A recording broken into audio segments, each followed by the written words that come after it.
Elle se découpe en 3 parties. Une présentation simplifiée de la colonne vertébrale, une description de la vertèbre type, une présentation de quelques points essentiels de l'organisation de la colonne vertébrale.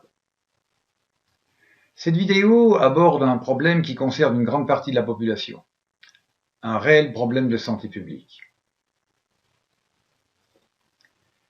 Cette vidéo est une animation 3D. L'objectif est de vous permettre, grâce à la 3D, de vous construire progressivement une image mentale de votre colonne vertébrale. Vous devez imaginer votre colonne vertébrale comme un long tube vertical situé en arrière de votre tronc.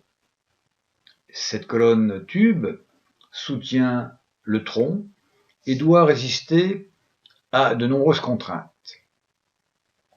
La partie supérieure de la colonne doit supporter la tête dont le poids est relativement élevé. Elle doit également résister aux contraintes liées à la présence de la ceinture scapulaire, cet ensemble de muscles et d'os qui supporte les membres supérieurs.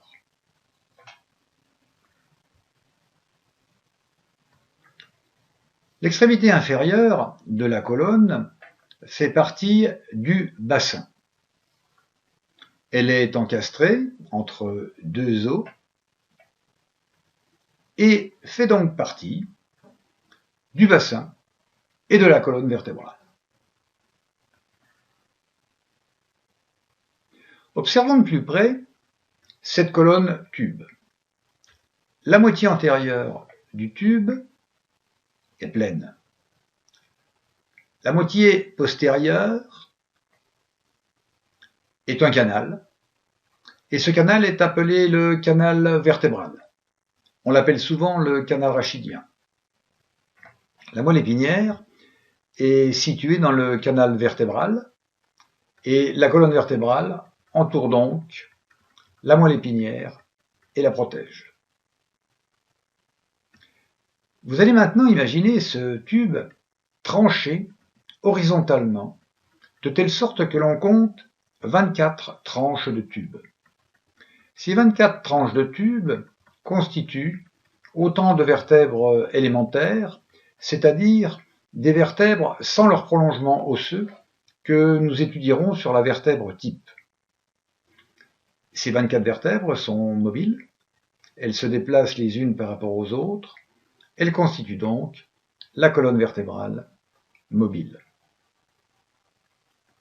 Sur une vertèbre élémentaire, on observe une partie antérieure pleine, en forme de demi-cylindre, et une partie postérieure creuse, en forme de demi-anneau.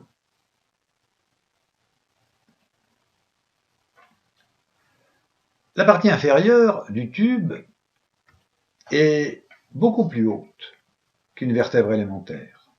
C'est le sacrum. Par conséquent, le sacrum supporte la colonne vertébrale.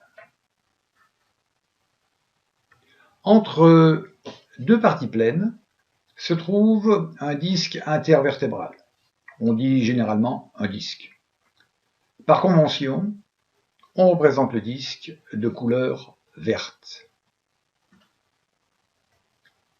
Les disques ont une forme de demi-cylindre, comparable à la partie osseuse avec lesquelles ils s'articulent, mais leur épaisseur est beaucoup plus faible. On compte 23 disques, et leur hauteur totale, si on les empile, représente environ le tiers de la hauteur des vertèbres mobiles empilées.